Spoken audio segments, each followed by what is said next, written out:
In the name of the Father, and of the Son, and of the Holy Spirit.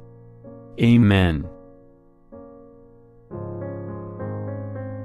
Our Father, who art in heaven, hallowed be thy name. Thy kingdom come, thy will be done, on earth as it is in heaven. Give us this day our daily bread. And forgive us our debts, as we forgive our debtors. And lead us not into temptation, but deliver us from evil. Amen. The Magna Carta for Public School Teachers, also known the Republic Act No. 4670, was made on June 18, 1966. Good morning, everyone. I am Rhea Angela Dagom from Group 6. So for today, we're going to discuss about the Magna Carta for Public School Teachers. So but first, what is Magna Carta? Magna Carta, which means the Great Charter, and is one of the most important documents in history, as it established the principle that everyone is subject to the law, even the king, and guarantees the rights of individuals, the right to justice, and the right to a fair trial. The Declaration of Policy Coverage. Section 1. Declaration of Policy. It is hereby declared to be the policy of this Act to promote and improve the social and economic status of public school teachers, their living and working conditions, their terms of employment, and career prospects in order that they may compare favorably with existing opportunities in other walks of life, attract and retain in the teaching profession more people with the proper qualifications, and being recognized that advance in education depends on the qualification and ability of the teaching staff, and that education is an essential factor in the economic growth of the nation as a productive investment of vital importance. Section 2. Title Definition.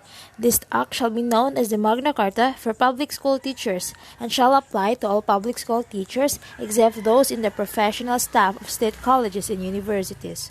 As used in this Act, the term teacher shall mean all persons engaged in classroom teaching in any level of instruction on full-time basis, including guidance counselors, school librarians, industrial arts or vocational instructors, and all other persons performing supervisory and or administrative functions in all schools, colleges, and universities operated by the government or its political subdivisions, but shall not include school nurses, school physicians, school dentists, and other school employees. Recruitment and Career. Section 3. Recruitment and Qualification. Recruitment policy with respect to the selection and appointment of teachers shall be clearly defined by the Department of Education, provided, however, that effective upon the approval of this Act, the following shall constitute the minimum educational qualifications for teacher applicants, such as for teachers in the kindergarten and elementary grades, bachelor's degree in elementary education or BSEM. For teachers of secondary schools, bachelor's degree in education or its equivalent with a major and a minor, or a bachelor's degree in arts or science with at least 18 professional units in education. For teachers of secondary vocational and 2 years technical courses, bachelor's degree in the field of specialization with at least 18 professional units in education. And for teachers of courses of the collegiate level, other than vocational, a master's degree with a specific area of specialization. Provided further that in the absence of applicants who possess the minimum educational qualifications as herein above provided, the school superintendent may appoint under a temporary status applicants who do not meet the minimum qualifications, provided further that should teacher applicants, whether they possess the minimum educational qualifications or not, be required to take competitive examinations, preference in making appointments shall be in the order of their respective ranks in said competitive examinations, and provided, finally, that the results of the examination shall be made public and every applicant shall be furnished with his score and rank in said examinations. Section 4. Probationary Period. When recruitment takes place after adequate training and professional preparation in any school recognized by the government, no probationary period preceding regular appointment shall be imposed if the teacher possesses the appropriate civil service eligibility.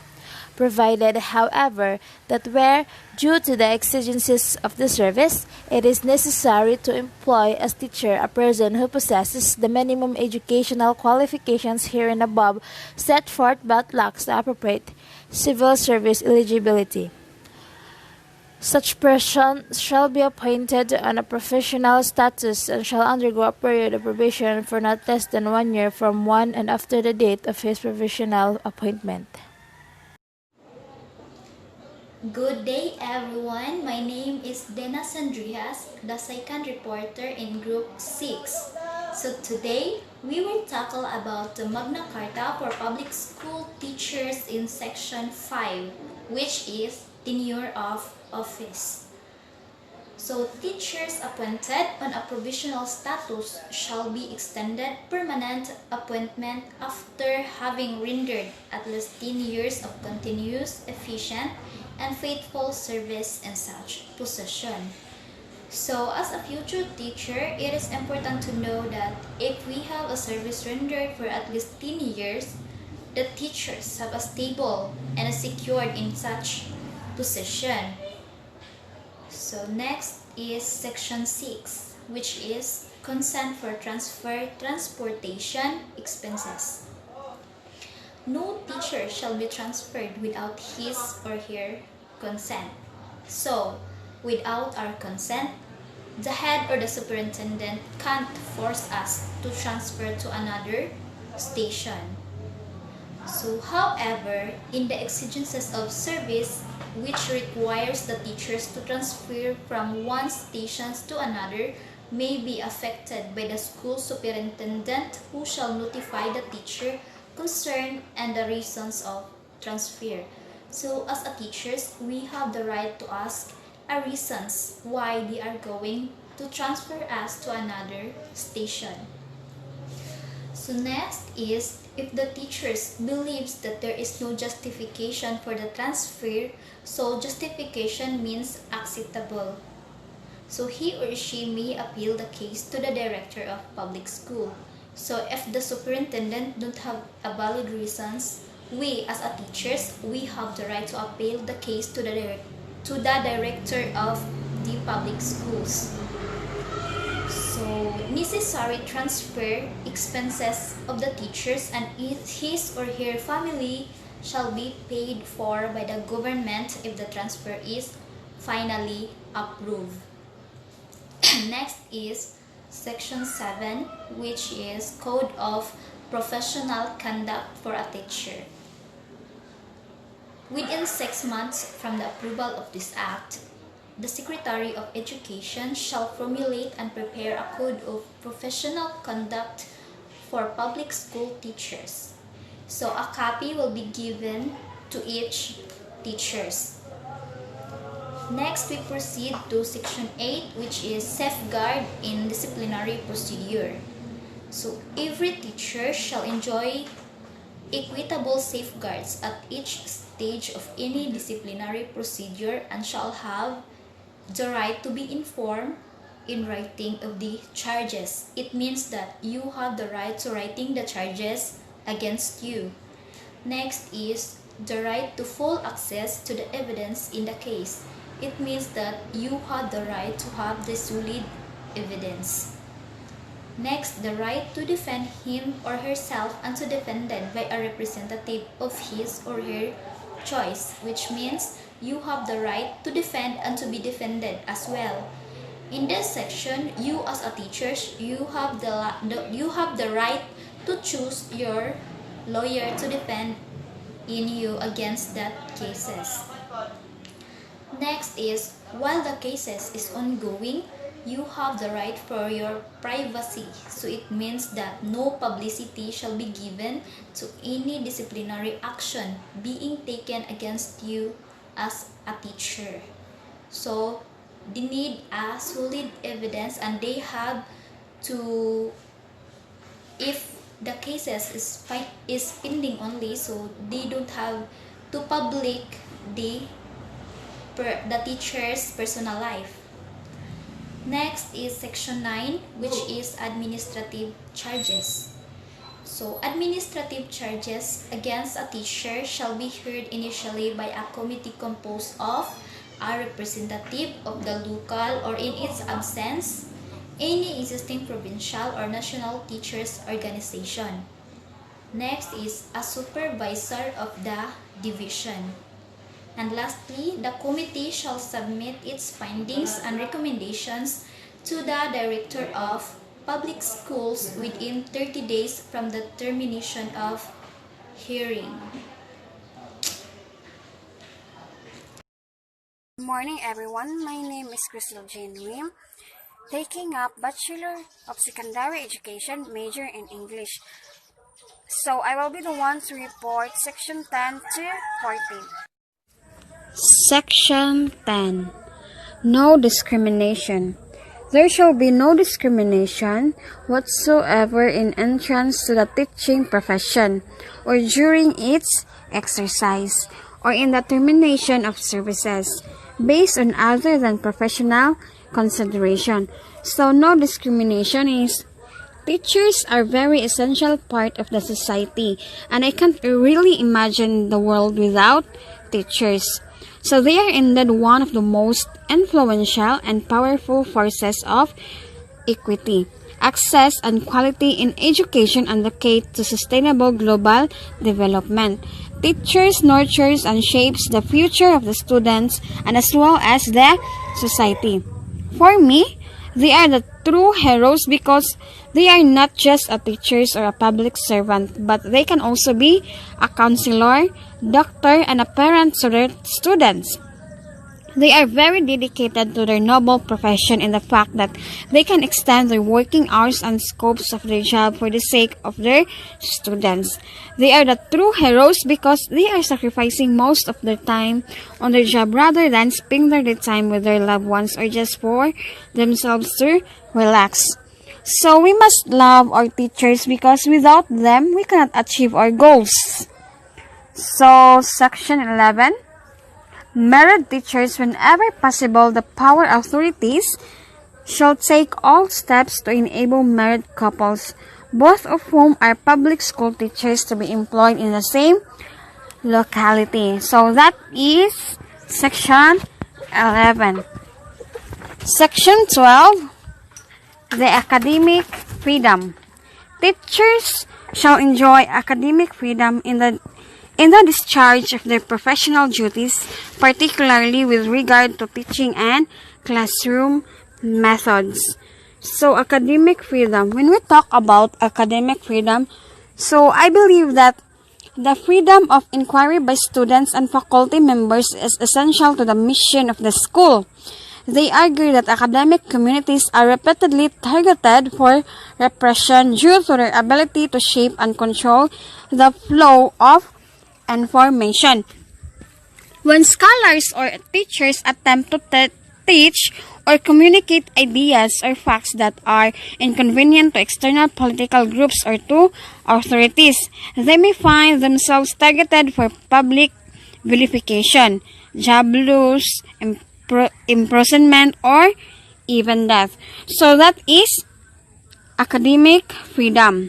So let's proceed to the 3 hours of working and remuneration. That is Section 13, the teaching hours.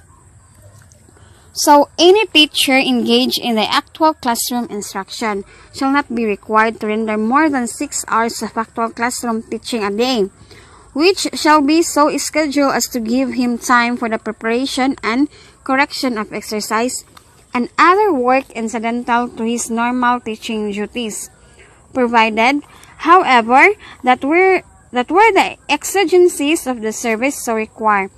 Any teacher may be required to render more than 6 hours but not exceeding 8 hours of actual classroom teaching a day upon payment of additional compensation at the same rate as his regular remuneration, plus at least 25% of his basic pay. So, teaching hours. So, this indicator presents preparation time and statutory teaching time. Teaching time is the number of hours spent teaching a group or class of students according to the formal policy in the country. Preparation time is the time spent preparing for teaching. For pre-primary, the primary, lower secondary, and upper secondary schools, teaching time is presented in hours per year. For lower secondary schools, both teaching time and preparation time are shown in hours per week. So that is section 13, the teaching hours. So let's proceed. Section 14, additional compensation. Notwithstanding any provision of existing law to the contrary, co-curricula and out-of-school activities and any other activities outside of what is defined as normal duties of any teachers shall be paid an additional compensation of at least 25% of his regular remuneration after the teacher has completed at least 6 hours of actual classroom teaching a day. So, additional compensation is teaching has long been viewed as a low-paid job, but much more goes into teachers' compensation that take-home paychecks. Most school districts have what's known as a step and lane salary schedules for teachers. These grids specify how much raises are worth. Teachers earn a step increase for each additional year of experience. So, that is additional compensation. So, that's all. Hello, good morning everyone. My name is RJ Dalagan. I'm your fourth reporter from Group 6. It's all about the Magna Carta for public school teachers. The continuations about the hours of works and remuneration. Section 15. Criteria for salaries. Teachers' salaries shall correspond to the following. First, they shall compare favorably with those paid in other occupations requiring equivalent or similar qualifications, training, and abilities.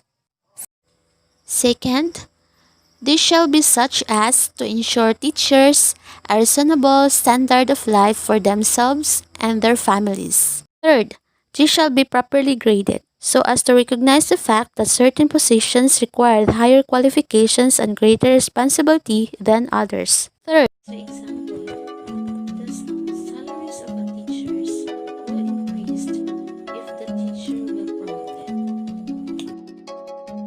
However, that the general salary scale shall be paid that the relation between the lowest and highest salaries paid in the profession will be reasonable order. Narrowing of the salary scale shall be achieved by raising the lower end of the salary scales relative to the upper end.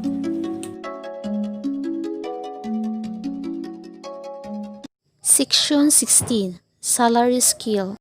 Salary scale of teachers shall provide for a gradual progression.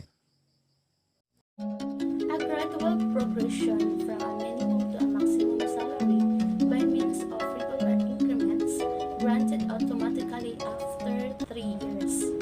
Also, it provided that the efficiency rating of the teacher concerned is at least satisfactory. The progression from the minimum to the maximum of the salary scale shall not extend over a period of 10 years. Section 17. Equality in salary scales. The salary scales of teachers whose salaries are appropriate by a city, municipal, or provincial government shall not be less than those provided for teachers of the national government. Section 18. Cost of living allowance. Teachers' salary shall, at the very least, keep pace with the rise in the cost of living. By the payment of a cost of living allowance, which shall automatically follow changes in a cost of living index. The Secretary of Education shall, in consultation with the proper government entities, recommend to Congress, at least annually, the appropriation of the necessary funds for the cost of living allowances of teachers employed by the national government, the determination of cost of living allowances by the Secretary of Education shall append approval for the President of the Philippines. Be binding of the city, municipal, or provincial government for the purposes of calculating the cost of living allowances of teacher under it employed.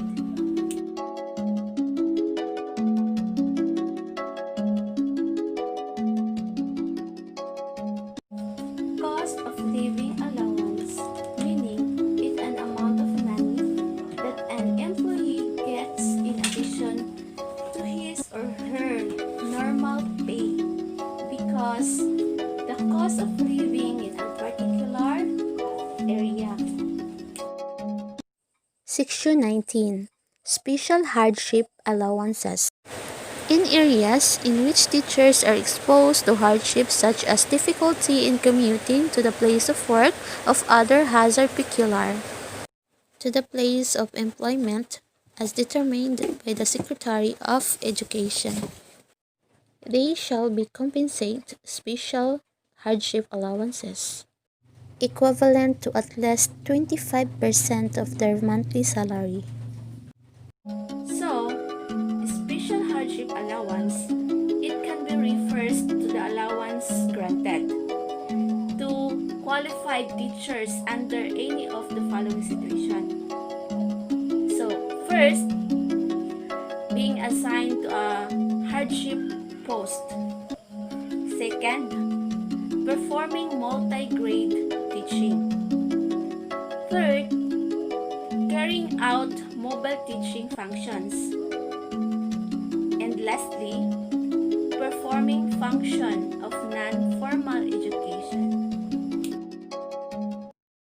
Good day, everyone. I'm Vanessa J.A. Vanona, and as a continuation of the report, I will tackle about the Section 20 under the Hours of Work and Remuneration of the Republic Act Number 4670, the Magna Carta for Public School Teachers.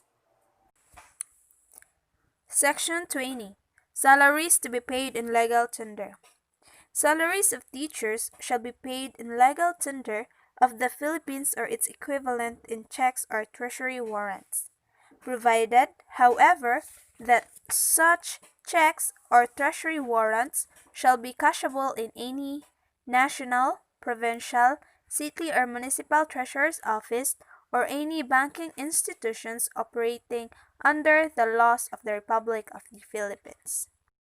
Salaries to be paid in legal tender means that the salary of the teacher can be paid through cash or bank when the banking institution is available in the municipality, so the teachers can get their salary or withdraw their salary through automated teller machine, or also known as ATM. But if ever the banking institution is not available, so the teacher can get their salary also in a cash through the treasurer's municipal office. So that's the way how the teachers can get their salary. Next is Section 21. Deductions prohibited.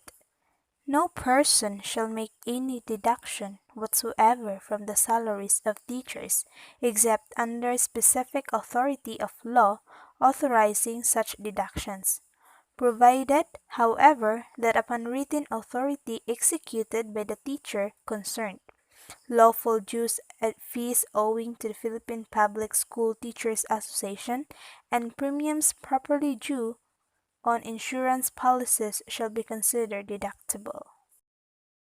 This section is intended to mean that no one can simply reduce the salary of a teacher without any consent from the teacher itself, except for the specific authority of law authorizing, such as GSIS, Pag-ibig, SSS, PhilHealth, and BIR. These are all part of the insurance policies of the teachers, and this will be automatically deducted to their salary. And also, the teacher's salaries will automatically deducted if he or she had a loan. Another rights and privilege under the Magna Carta for professional teachers is health, measures and injury benefits. Under the health measures and injury benefits, first is the Section 22, medical examination and treatment.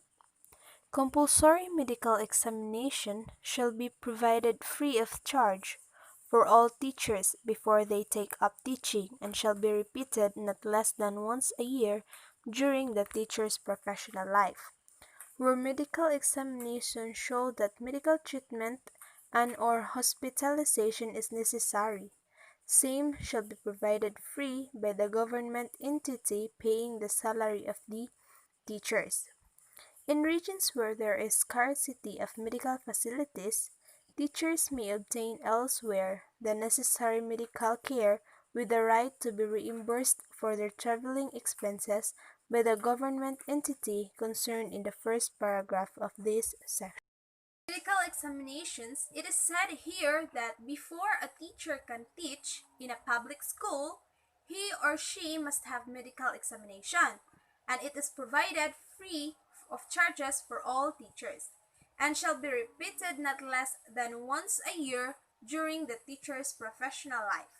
It is one of the benefits of a public teachers, they have free medical charges. So now, since teachers need to have medical examination before entering in a public school, if there is a chance that there is no medical facilities in the locality, the teachers can go to city or other town where there is a medical facilities. So if that happens, the travel expenses of the teachers is paid by the government or the Department of Education. Next is Section 23. Compensation for injuries. Teachers shall be protected against the consequences of employment injuries in accordance with existing laws. The effects of the physical and nervous strain on the teacher's health shall be recognized as a compensable occupational disease in accordance with existing laws. Say compensation for injuries, it is a compensation upon having injuries or accident in the performance of duties. So if ever that a teacher get injured during his duty, there will be a compensation given from the Department of Education. Now let's move on to the fifth part of the Republic Act number 4670 of the Magna Carta for public school teachers, which is the leave and retirement benefits.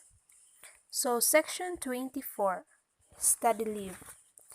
In addition to the leave privileges now enjoyed by the teachers in the public schools, they shall be entitled to study leave not exceeding 1 school year after 7 years of service.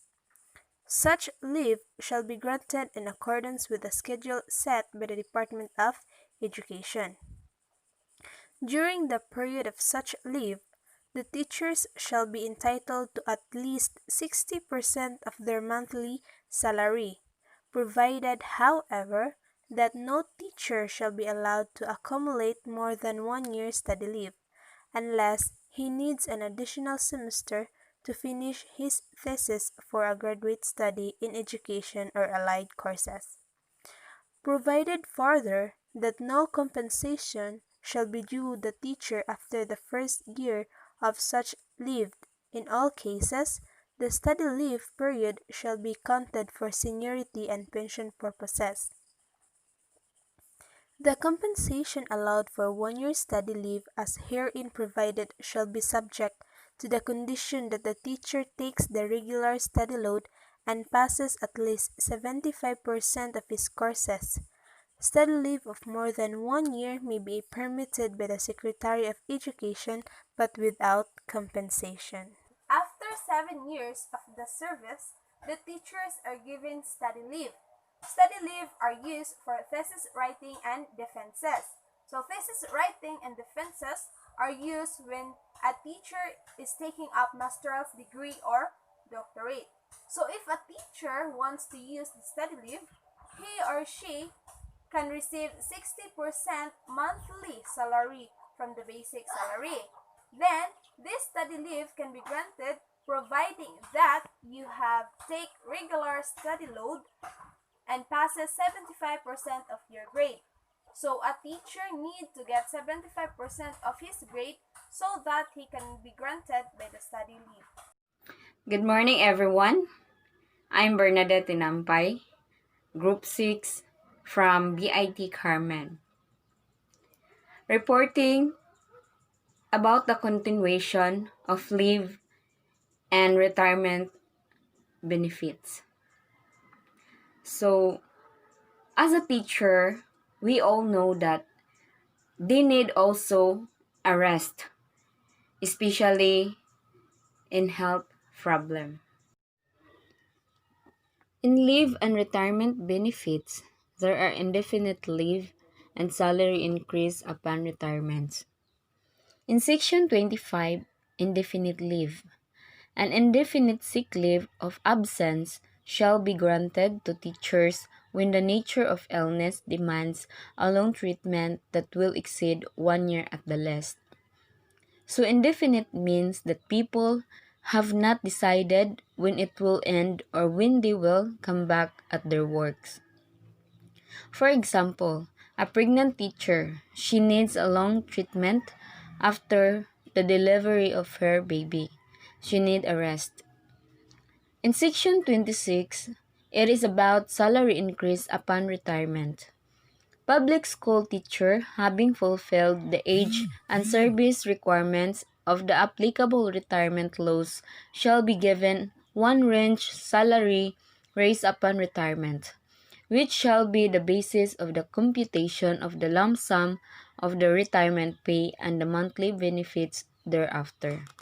So, in retirement refers to the time of life when one chooses to permanently leave the workforce behind.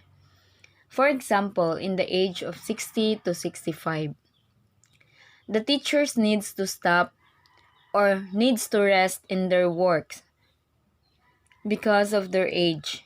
In their retirements, they have some kind of national pension or benefit system in place to supplement retired income. So next is teachers' organization. In teachers' organization, there are freedom to organize, discrimination against teachers prohibited, National Teachers Organization. Section 27, Freedom to Organize. Public school teacher shall have the right to freely and without previous authorization both to establish and to join organization of their choosing, whether local or national, to further and defend their interest. In Section 28, Discrimination against teachers prohibited.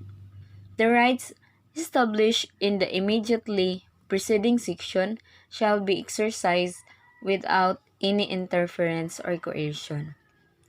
And coercion means persuading someone to do something by using force. It shall be unlawful for any person to commit any acts of discrimination against teachers which are calculated. First is make the employment of a teacher subject to the condition that he shall not join an organization or shall relinquish membership in an organization. Second, to cause the dismissal of or otherwise prejudice a teacher by reason of his membership in an organization or because of participation in organization activities outside school hours, or with the consent of the proper school authorities within school hours. Lastly, to prevent him from carrying out the duties laid upon him by his position in the organization, or to penalize him for an action undertaken in that capacity. So in Section 29, the National Teachers Organizations. National Teachers Organization shall be consulted in the formulation of national educational policies and professional standards and in the formulation of national policies governing the social security of the teachers. And that's all. Thank you. Hello, good morning everyone. My name is Jubilin Doydoy. I will be the last reporter from Group 6, which is the topic of the Republic Act number 4670, or the Magna Carta for the Public School Teacher. I will discuss about the administration and enforcement. We have here section 30 to 35. First is section 30, Rules and Regulations. The Secretary of Education shall formulate and prepare the necessary rules and regulations to implement the provisions of this Act.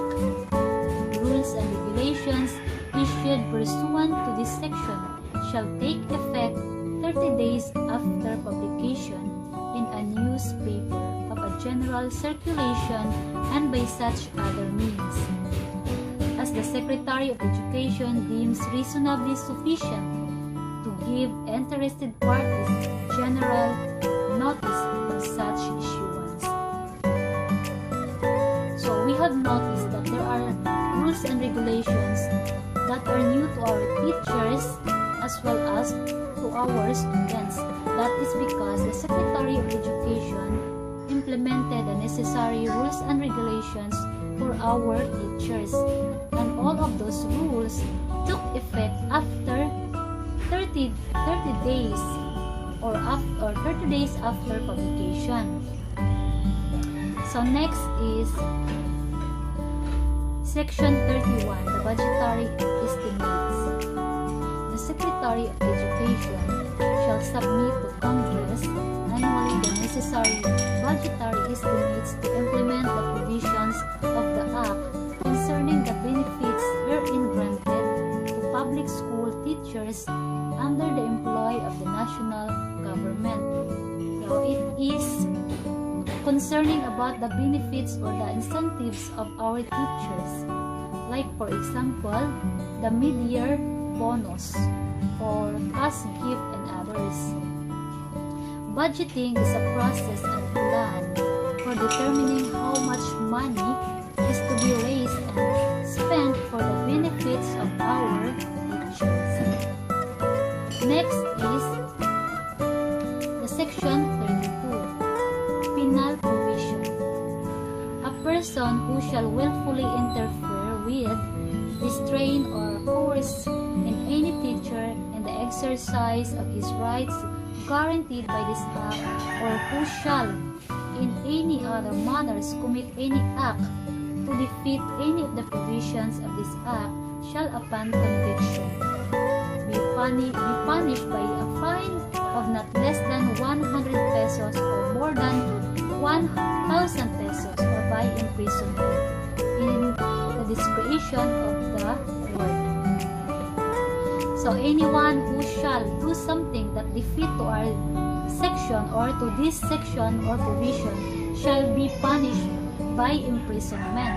So like for example, if the offender is a public official, so the court order his dismissal, and the court order his dismissal from the government service.